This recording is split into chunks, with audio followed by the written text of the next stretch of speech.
All right, guys, I want to share this game because honestly, from my perspective, I feel like Hera might be easily top 5, top 10 England players right now. I know that's probably not the biggest brag because I feel like there's not that many on the leaderboards right now, but I thought it'd be cool to feature him considering he's going to be going up against one of the more kind of powerhouse civs at the moment, which is, of course, going to be China. Now, Hera, the reason I kind of think that he's one of the better players is I've spectated several of his games, right? Some in tournaments, some in pubs. And I have to say that Hera is very good at understanding when he can like top the balance between a ram rush and when he needs to actually boom later on. And we've actually seen him in certain situations pen himself in to buy himself time and breach later, right? Or going for those ram rushes and get that finite timing. I still think Guz, to me, is like on a macro level, like when it comes to England, the whole package, probably the most impressive player I've seen. But yeah, as I said, Hera definitely top 5, probably top 3 out of all the players I've seen. And he's more consistent with it. I noticed that, for example, in recent tournaments, I definitely noticed in the EGC Winter Series, he was using England in the series, whereas when you looked across the board, a lot of people weren't even choosing the civs. I think there was 1 or 2 rare examples where it got banned, but outside that, it was almost ignored. I wouldn't be surprised if I'd love to see some metrics if someone does those type of things for those tournaments, by the way, analytically. I feel like England was bottom 3 easily in terms of pick rates. I'd say Abbasid's in Delhi as well. Like Delhi situationally with kind of water maps, but we don't need to talk about water maps. This is going to be on Altai, and we've talked about Hera. His opponent, Armiria. Armiria isn't a pushover either. It should be pointed out. I think this guy is still, in fact, in the top 100.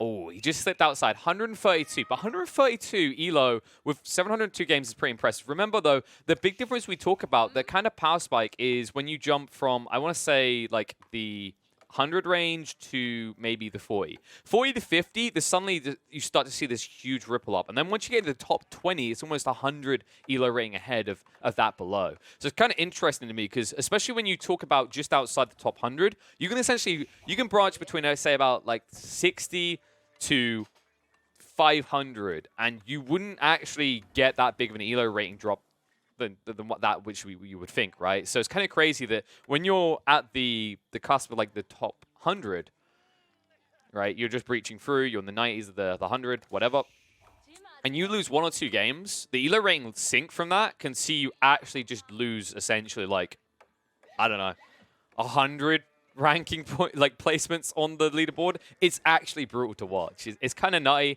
I'm gonna be intrigued to see how things kind of evolve as these ELO numbers inflate and kind of, shall we say, reach the more balanced point when people play more games, when there's less smurfing, and also when, there's just more months released in the game. More importantly, though, I'm kind of intrigued to see how the rank system's going to work to kind of combat that, because I think the ELO rating system is kind of wonky for that regard, especially when you consider that it's not a regional-based thing, right? Because one of the amazing things about Age of Empires 4 is someone can play with, from China to America, and it's a feasible game. Someone can play with someone from Japan. I could play with someone from Japan, and we could actually have a pretty feasible game. Someone would have a slight ping advantage that would show sometimes in the micro, but outside that, the game would still be very playable.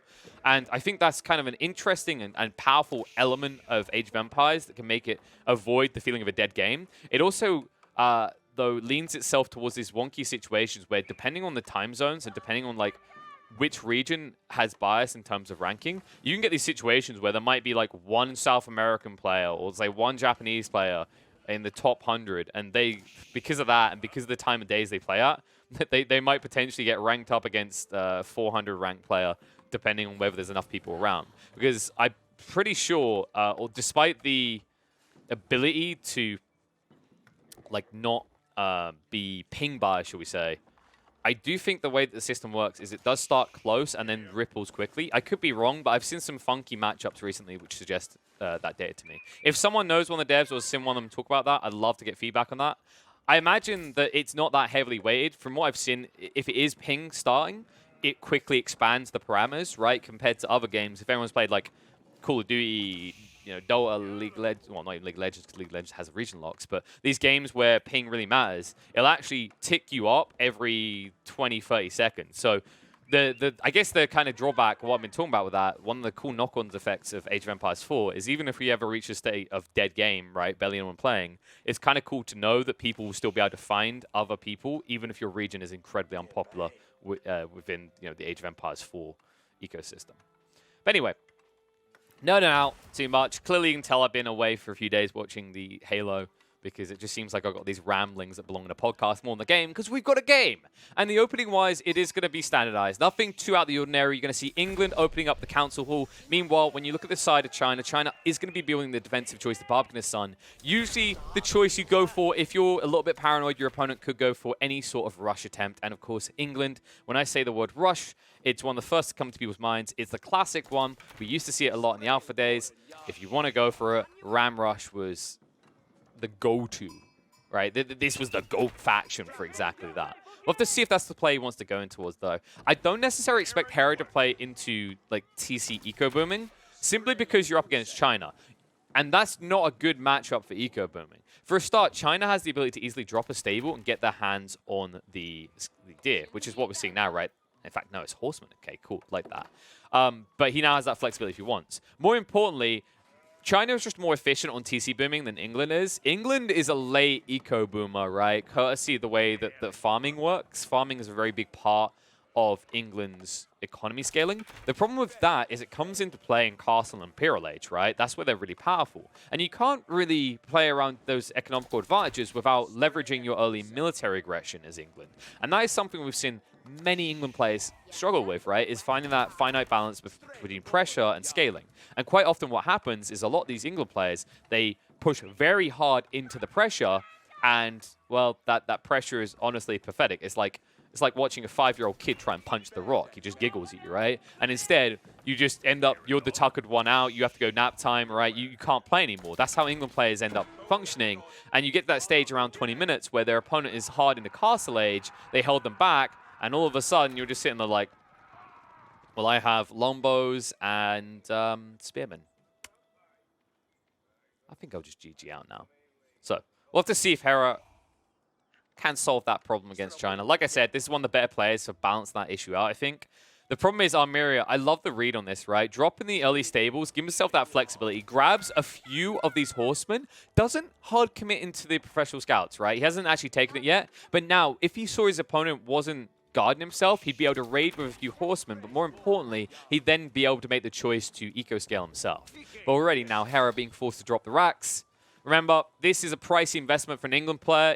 Good England players will try to offset the point at which they grab their racks. The reason being is you need a lot of wood to produce your longbowmen out. Remember, they cost 50 wood as opposed to the normal 30.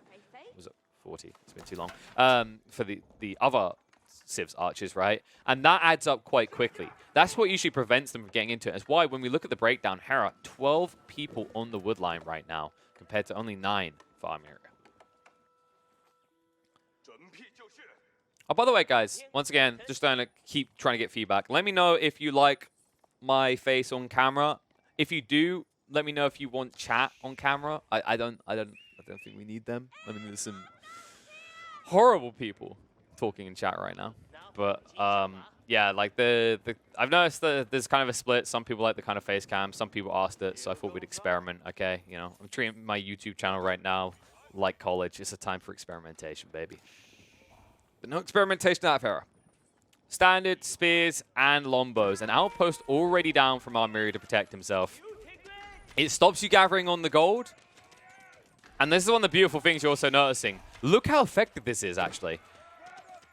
Longbows, they have more range than outposts. The crazy part is when you look at this outpost, it's not dying instantly, but I gotta give credit. This is fairly fast for just longbow spams. Remember, these longbows dealing 1 damage each, but attacking so fast at 1.5 attack speed. You know what I'd love to see, actually? If Hera came out and dropped an outpost now, this would be a godly play. Keep in mind, by the way it works, outposts right now, they're meant to give a 25% attack speed buff when you've got enemies nearby, courtesy of the network of castles that you have as England. That is a little bit buggy, though. Certain units don't get the full value. I believe, if I'm not mistaken, the longbowmen get about 16.7% increase in attack speed as opposed to the 25%. So England kind of being ripped off at the moment. We talked about, you know, early day teething issues, bugs, whatever for Age of Empires 4. It's definitely one that needs to get resolved. I think when that gets fixed, we're going to see a lot more England return into the play, especially if we switch away from these kind of rapid castle edge. Because I think the next major patch, we're going to see things like the attack speed get fixed. We're also going to see a move away from Pro Scouts because that will get nerfed. And I think that's going to actually switch up the dynamics of the game a lot. But look at this. Hera, he's going to start a step back. Almeria, this is the problem. You see your opponent has all light infantry, right? And you got the longbowmen, you got the spearmen. None of these have armor. So he goes to the Zhuge Nu. The Zhuge Nu are absolutely amazing, right? They will tear through you like your paper. The problem is that you have inferior range. And this is one of those interesting dynamics that not a lot of players think about, right? Is you're up against longbowmen. Longbowmen vastly outrange you. 7 tile range compared to 4.5. It means that if your opponent is quick on the micro, you're never reaching him unless you've got a quantity of 40, 50 Zhuge Nu. And the problem with that quantity is look at the cost of a Zhuge Nu, right? Like 20, 30, 30, right? That's 80 total investment compared to the longbowman at 40, 50. The longbowman is slightly more expensive, but just as feasible to keep up on. The edge you can have, of course, as China, is that you can keep gathering via taxes to get that gold influx required. But cool that you went for this choice. I think a lot of people would go for the archers instead. Remember, we talked about that cost difference, right? It's it wasn't the wood, it was the food that's different. It's 10 extra food for the Longbows. So in theory, if you can sustain even numbers, you can afford a little bit more. You can then start to gap close. Because remember, if you ever run them down, your archers have more speed than the Longbowmen. So they can gap close and stay on top of them. But the reason you don't do it in this situation is just like Zhuge Nu are 10 times more effective, because the point to be considered here is like, while you do not move faster than archers, with a composite of horsemen, if you're able to actually gap close at all or pressure your opponent into a corner, you will run him through, because the difference between the archers and the Zhuge Nu is, as you can see, like if you look at the damage here, it's 3 burst attack, it's 15 damage, right, with the 1.25 attack speed. Compared to the archers, which are, I believe, the 1.5 attack speed as well, and they have similar damage to the longbowmen, you don't need to be an expert at maths to know that you're doubling up the damage, basically, with each individual unit. Numbers are too nerdy for me, guys. Nice wrap around here by Hera, though. Keeping the pressure on. I like that he's using this force aggressively. Remember now that Hera, with this surplus on the front, could start to scale. He's already switching now into the farms and prepping for it. And in the meantime, this stabs in towards his opponent's economy. Remember, these villages, 1.12 compared to the 1.12 Longbowmen. Big mistake here out of Almeria not going for the wheelbarrows, and he's being punished for it. Remember, wheelbarrows would increase the speed of your villages by 15%, giving them the ability to actually get out of range. Oh no, the Imperial officials! These are 150 food each. That's actually so costly to Almeria's economy. Hera, this early aggression coming out is paying dividends right now. And backing away again. No way for Almeria to gap close. 24 to 22 longbowmen. Remember, as soon as you get in range, you're going to start to be sniped out. It's going to take you so long to close on this. And in fact, I wouldn't be surprised if Hera just moves a spearman or 2 out to slow this assault. But he doesn't need to, right? If he just keeps running away now, his opponent is never going to reach him.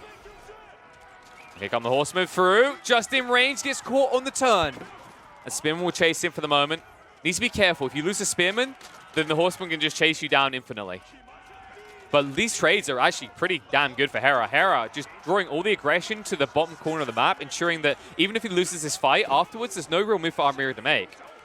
And Hera not choosing to back the longbowmen off further right now, stand their ground while the spearmen do engage. And look at the damage done here. They're actually making the difference. Oh my god, Almeria's going to lose the whole army. He's trying to micro this efficiently, but there's just no way now. He needed to split shot them into 2 different groups. Failing to do so means he's going to lose the army, and Hera is going to keep a surplus of troops here on the front line. Wow, what a play. I love that moment where he engages, right? Like that, no hesitation, that drawback. You see the move by Almeria. He actually runs past the spearman, essentially surrenders the entire fight over because he has no way of retreating anymore. He's in for a penny, in for a pound, and now he's bankrupt. And Hera, how's he looking right now? Yeah, Hera, he's scaling up. And he's going to be dropping the King's Palace, so he's going to have the TC booming factor. Meanwhile, Almeria, remember, although he went for the Song Dynasty, going back for that second feudal age landmark, he hasn't gone for a second TC. He also has to replace his army, more so than Hera does. So when we look at the eco count already, we can see that Hera, after that sniping the villages, has a 2-point lead and now has a secondary point to push these villages out from. And Almeria, what is the answer here? You need to wall yourself in, you need to buy time, you need to actually gain surplus and go for a boom up yourself, right? You need to get probably into a clock tower. I think the clock tower and the SCBs could be amazing here. I don't see Ming Dynasty being feasible in this game. Oh, sorry, Yuan Dynasty. I think he's going to have to play for just a hard castle age timing and try to find a way to shut this out. At least he'd like to. My only concern now is Hera has scaled so far past him that even if he now reaches Castle Age, the size of Hera's army that's going to be coming at him is going to be very hard for the Chinese player to deal with here. I'm already seeing Siege Workshop being dropped. So it should just be Mangonels coming out. The meta has shifted, by the way. If you've been away for a while from Age of Empires 4, you're returning. Hello, welcome back. Good to have you. Maybe you were sick of the Springald, right? The Springald spam was kind of dirty. I understand. So don't worry. The meta has changed. It hasn't changed that much, though. It's Mangonels now instead of Springals. Springals, they actually got an increase in cost, 50 wood and 50 gold. But, of course, now the difference maker is they do a lot more damage to siege weapons. That does mean that Armiria being delayed in his timing, as long as it's not too late, isn't going to be the end of the world, because it means he'll be able to counter what's coming, which, as we said, should be those Mangonel plays out of Hera. Now walling in on both sides. Very popular in Altai. Just secure those flanks in case there is a wide wraparound. And actually, Hera funneling everything into one location. But still a lot of open ground for Hera to utilize against his Chinese opponent here. And there's only so much the Balkan Sun protects. He has still got this wood line at the back. I like that he started to move on the left wood line. The purpose of this is more dangerous to reach. If you can get through it between the attacks, though, that'll give you the safety padding of this wood line later on. And that's kind of what we're seeing. Just going to need everything you can get. Right now, just being outscaled in most categories. Remember, that's going to increase. Already a 4-villager lead now for Hera. And Hera... Are we going to see a switch up? Is he contemplating going into the man-at-arms? It looks like he's completely forgotten it, right? He hasn't even bothered to tech them up yet, so not prepped for that. Is getting into the priest. Remember, he had a huge lead in the Castle Age. Most civs have been ignoring the monasteries unless they have a specific advantage, such as the Rus or the HRE. But of course, if you get a superior Castle Age timing to your opponent like this, then a monastery becomes very tempting and will repay itself very quickly. Remember, one of the toughest choices... elements of this choice, rather, for players is the 200 wood to begin with, followed by the 150 gold for a unit that moves so slow. Compare that to like 100 gold for the prelates or 100 gold and 20 food for warrior monks, which are just a lot more useful, right? Between the inspiration buffs and the mobility of warrior monks. It's why we see a lot of civs completely neglect to ever engage with religion in these games. Moving out onto the stone. Armiria, this is well hidden. This is a cool idea, actually. So he can't access the forward stone outcropping, and this might give Hera some false confidence, right? He's seeing that his opponent isn't on stones, so he's like, okay, there's no concern about keeps, there's no concern about TC booming. But as we see, Armiria has snuck this all the way in the back where his opponent is not looking. So this could come back into play. It's going to take some time, though. Only 4 workers on it right now, and he's starting to lose the forward infrastructure. Does finally reach into the castle, but now he needs to buy some time to build up an army. And he is going to those Nesta Bees and the Springals. He did spot out the Mangonel. Longbows need to be a little bit careful here. Range of that TC is somewhat outrageous. No Trebs yet. Now, Trebs seem to be heavily neglected still to this day. Understandably so. Like, when you think about it, it's... I think it's not just like the construction time, the cost. It's when you consider the speed at which it moves, it doesn't feel like it's good damage, right? Especially if you can just think about bombards instead. I think that's the way a lot of players consider this. This is 750 resources now. 4 of these is almost like me being like a tech up, right? I think 6 is definitely you at tech up. And the problem with Trebs is they're so slow to siege, and they're ineffective at sniping villages repairing, that unless you have 4 or 5 Trebs, you don't feel like you're actually breaching through buildings, right? They're being repaired. And I think that's why most players ignore it. The only time we do see trebuchets come into play is when the game reaches an absolute and utter like halt, right? When no one can gain any ground, nobody's moving, there's just keeps holding strong points, and you just want that kind of probing attack to force a reaction. But even then, like we said, it's just such a stupid investment. Like, it just feels like you very rarely ever get your worth out of it. Look at this. There it is. Another TC coming down. So we said that Armiria is probably playing for this. It's going to be hidden TC as well, by the way. Right next to a monastery. Cool little play here, and he has walled down already.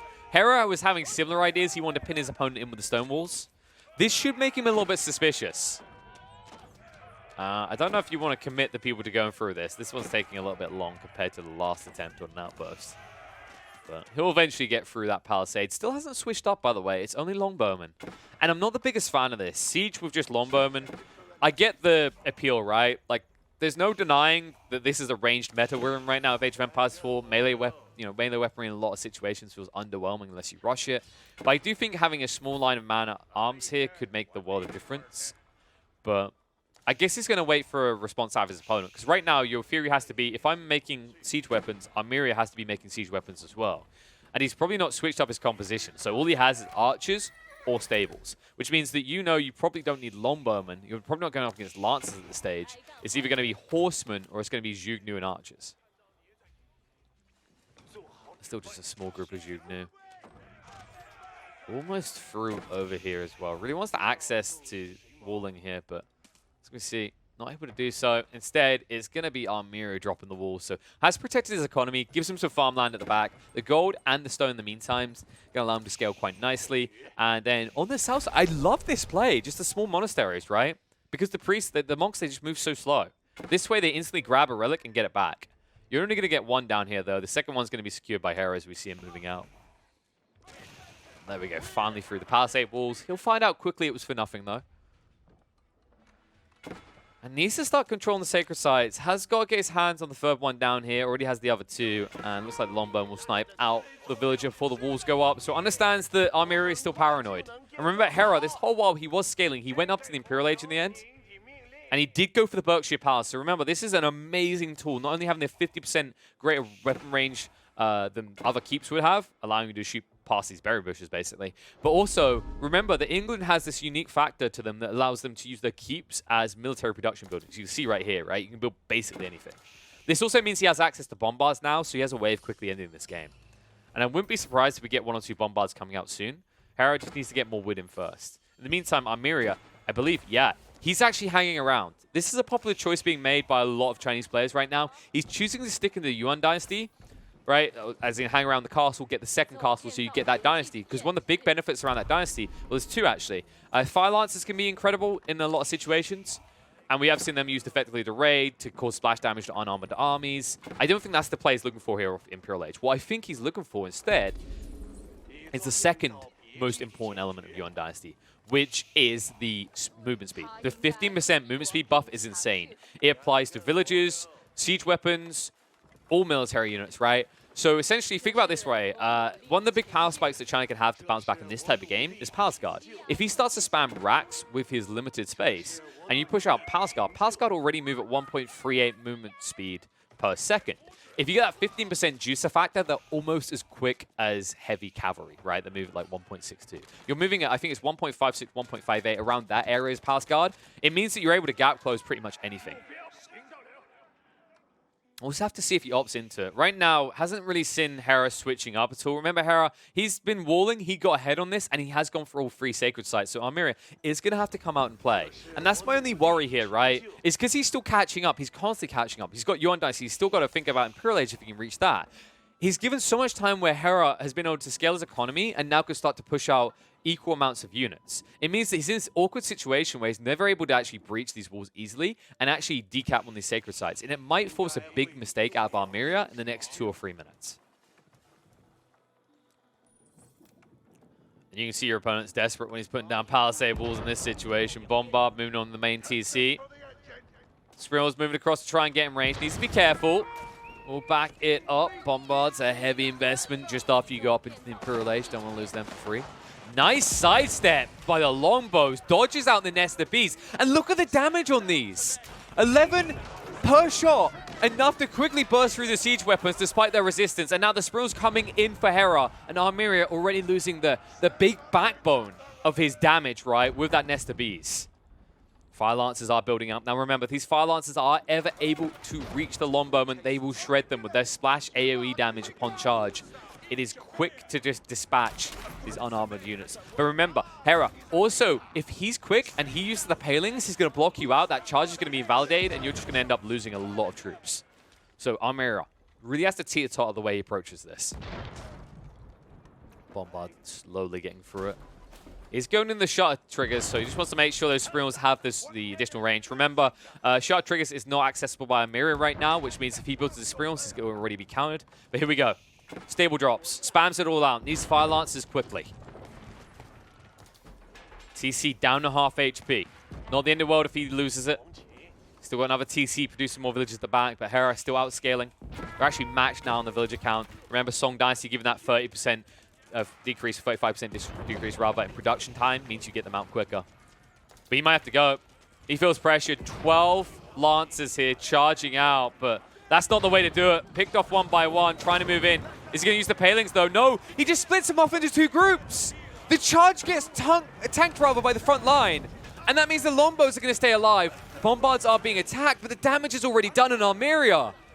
Went way too early here. Nice split. I love the play by Hera. He doesn't give the max value on the charge, so you see Almeria switches over to the Bombards instead and is able to eliminate nothing this front line.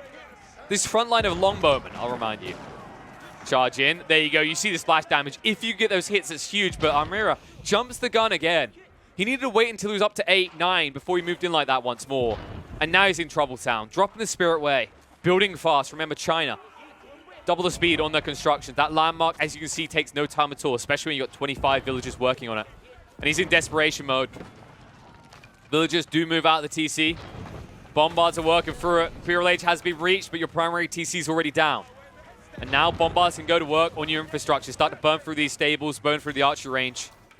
But instead, he prioritizes the Barb in the Sun. Not feeling pressured. Remember, he has that Mangonel now. He has the campfires to heal in the meantime. He has plenty of Longbowmen to play with. And Hera, well, he just plants his flag. He says, I'm going nowhere. If you want me out, you're going to have to force me out. And here we go. Almeria trying to charge in once more. Back off by Hera.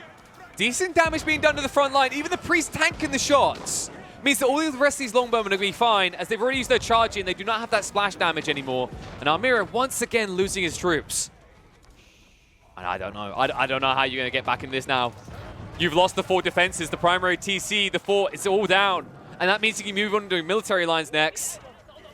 And look at this, as he moves in, he's sniping out the Lancers one by one before they can even try to charge. And looks like Hera has done it. England, what a way to play this. The early aggression, not heavily investing in the ram rush though. Decides to back off against China and is able to tech up past them and in the end, take the lead after arriving in the Imperial Age several minutes before them. Well played by Hera to take this game.